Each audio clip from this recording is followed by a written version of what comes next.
tahanan ng aking lahi, lahing kayumangi. Di papayag na ikaw ay maaglahi, kahit dugo ang maging sungli.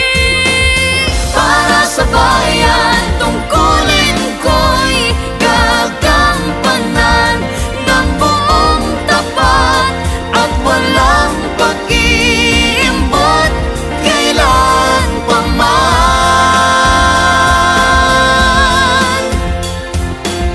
Para sa bayan, susundin ko ang batas na pinaiiral.